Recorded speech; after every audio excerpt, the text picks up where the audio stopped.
Ladies and gentlemen of Knucklehead Nation, I am here with the one, the only George Francis, aka as I like to call him, El Patron. How are you doing, George? Only Patron I like is my tequila, brother. I'm doing good. How are you doing? Pretty good. I mean, pretty hyped up about the past fight card. Yeah. FightersRep fight card.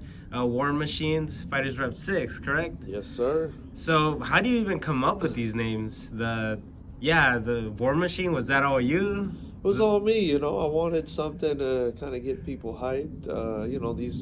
These are trained fighters, and they're kind of war machines in their own right. They go to war in there sometimes, as you saw from that card.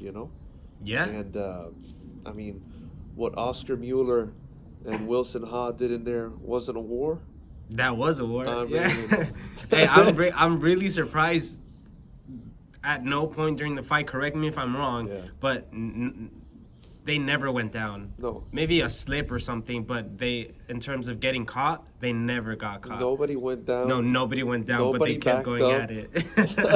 Not intentionally, at least. Nobody backed up. Nobody went down. They just went at each other for 5 rounds, and it was amazing. I mean, I expected a good fight, but that was the planets aligning, man. When a main event and you have 2 guys that talented from 2 camps, or sort of 3 camps, since Oscar kind of represents a couple. But when you have guys from talented camps like that going at each other the way they did, it was amazing. I mean, it was a war. Yeah. From 2 machines.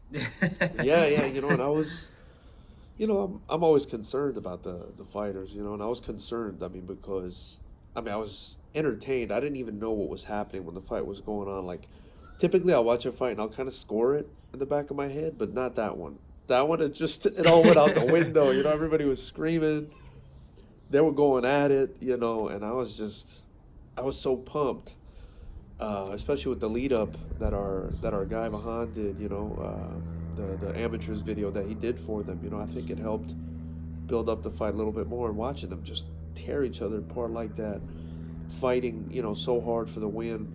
I kind of forgot about the whole scoring thing, and it was just so back and forth and close. I had no idea what was going to happen. All the screaming and stuff, so I was very excited about it.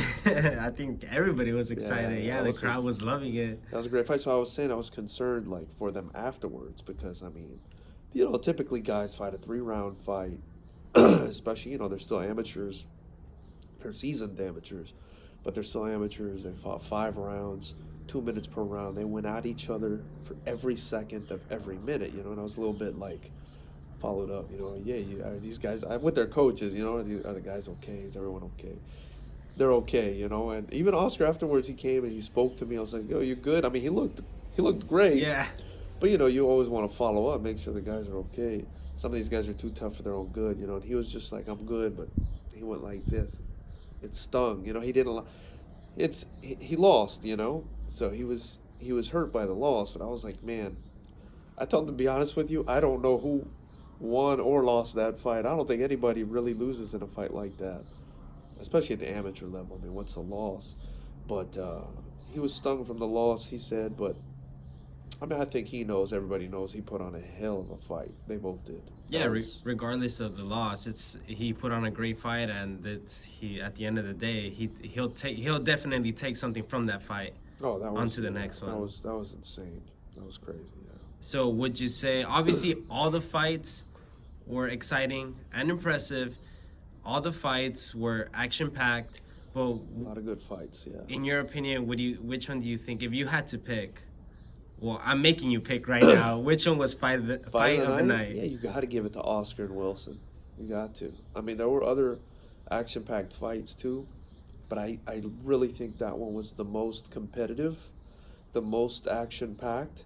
And there was a lot on the line. They wanted to win that belt. They're both seasoned. They're both probably headed towards the professional ranks soon.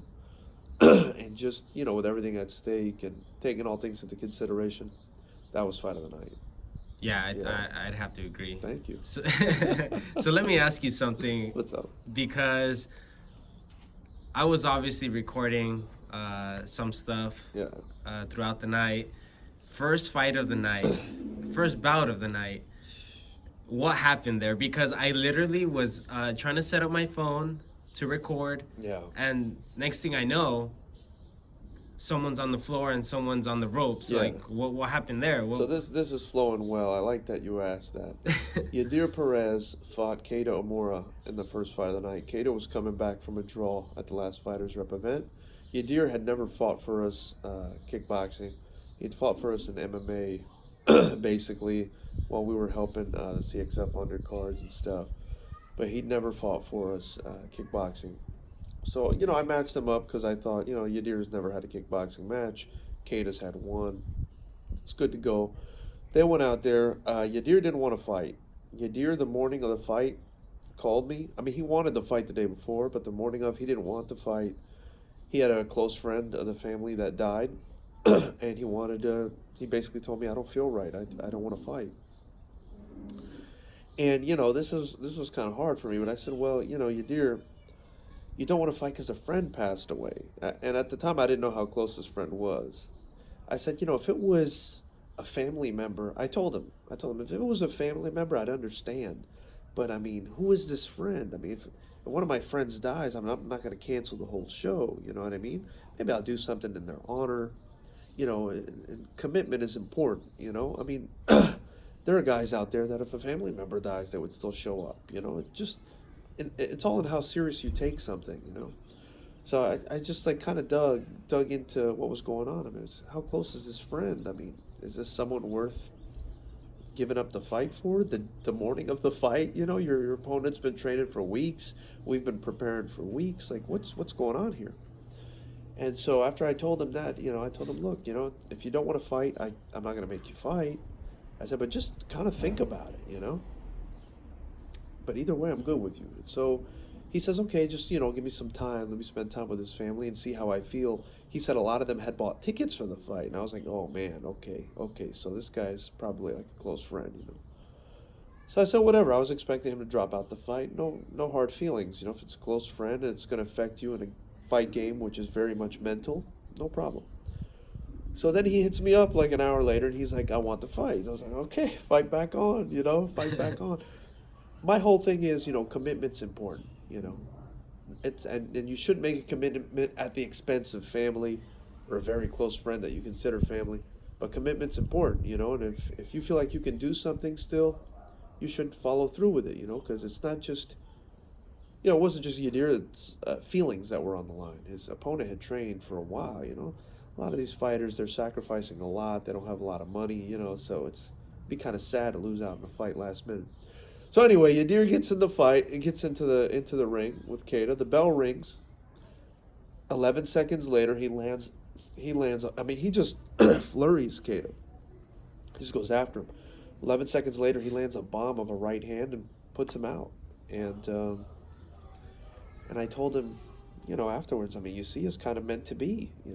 If you didn't take this fight, you wouldn't have had an 11-second knockout with all your friends, friends and family members and whoever was there to support you. You wouldn't have done that. You wouldn't have been able to dedicate that win to him, So I think it was kind of like a lesson learned for everybody. It was an interesting experience and a crazy way to kick off the fight card with an 11-second knockout. Yeah, and I mean, who knows? Maybe because of the passing of his friend, maybe that fueled him. Who knows? It could have been, yeah, because he just went out there with kind of reckless abandon and was just throwing hands, and one of them just landed. I mean, Keita kind of just got caught, and that was all she wrote. Yeah. and then the next couple fights were stoppages too. So yeah, it was a good, exciting start. Obviously, I don't want anyone to get hurt or, I like competitive fights. But it was a good, exciting start. So what would you have changed if you could have changed anything? I mean, the show was great. Don't get me wrong. There's always something you'd want to change. Yeah. I mean, like what though? I don't. No, I'm just asking you. I mean, I wouldn't change anything, but yeah, I'm just anything asking about you. the show. I mean, there are several things. One thing that concerns me. So it seems like a lot of people in that are involved don't understand, who makes the rules and who makes decisions on certain things. So one of the things that was happening was, and it happens constantly, is some people from some teams once in a while, they'll show up late. They didn't come to weigh in, so they don't have like wristbands and stuff to prove that they're cornermen, Yeah. or that they're part of the team. I mean, if you don't have a wristband, we're not going to let you in. And it's not and it's not my daughter. And it's not us that don't want you to come in. It's so the IKF gives wristbands to the sanctioning body. They give wristbands to the cornermen and the coaches and everybody, and they want you to be on time, And if you're coming the day of the fight, while the fight's already started, and you want to register as a cornerman, it makes it difficult for them. They've got a lot of things going on there. They got to run the show, make sure it's going smoothly. So, sometimes there's a little bit of conflict and confusion there. I've got my event coordinators, the girls at the front, that decide who comes in and who doesn't. If you don't have a wristband, we just assume you're just some guy off the street saying, you're this guy's friend or this guy's cornerman, or you're allowed to be there. And then we've got a list. And I mean, if they're already cornermen there, like, who's this guy saying he's another cornerman? So it's kind of that kind of stuff that I wish I could change, where, because I let the fighters know, I let the coaches know ahead of time, way ahead of time, try to register, try to do your physicals, try to do everything ahead of time so that weigh-ins go smoothly, the fight goes smoothly, nobody gets kind of annoyed. And we didn't have a major issue or anything, but if I can think of one thing that I would like to change, it would be for everything to be more organized, because then everything would run excuse me, more smoothly, Yeah. And then I guess, no, I mean, I think the length was okay. It was 17 fights. It felt like a long night, but we had a lot of knockouts, and there's a lot of guys that want to fight. So Yeah. I don't have a problem with the length. If people want to stay or leave, that's up to them. It wasn't as long as the first one though. No, the before this card. The first one was 20 fights. So Yeah. I mean, there's always things you want to change. Yeah. There's the live stream gave out, I think, a couple times. Oh, did it? Yeah. I think one time or two times the live stream gave out. Obviously, I don't want that to happen, and we're working on ways to improve that. But other than that, I mean, the guys came out to fight. The camps were great. The fans were great. It was a great night. I'm very happy with it. And we'll look to improve it. With every iteration, we'll try to improve it. So I have one more question. Go It's ahead. kind of might be a silly question, Go but it's ahead. something I want to know. You want to fight? No, not yet. I don't have the cardio for that yet. Yeah. So who owns the ring?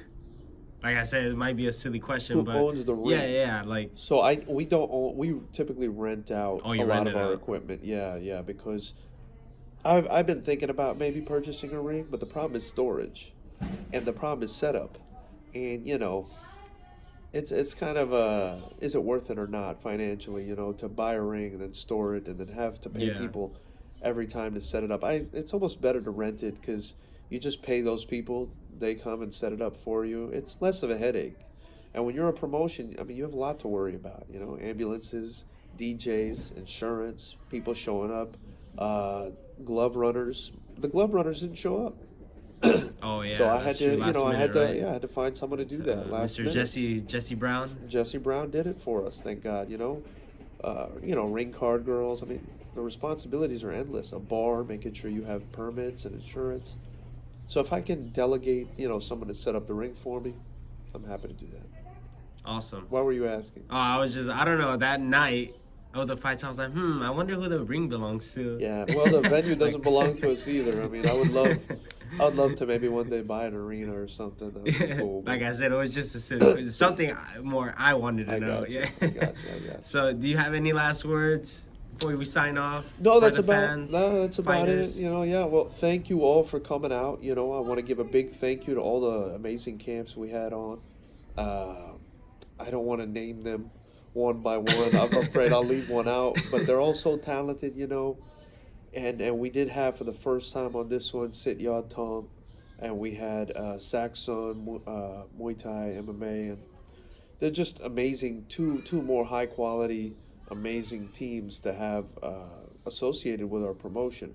And it means a lot when you've got, like, Black House and CMMA and NHC and UWF USA, all these camps, and now Saxon and Sit Ya Tong and King's MMA. I mean, we can go on and on. There's just so many amazing camps, and I appreciate all of them trusting me enough to put their fighters on the card. It really is a trust thing.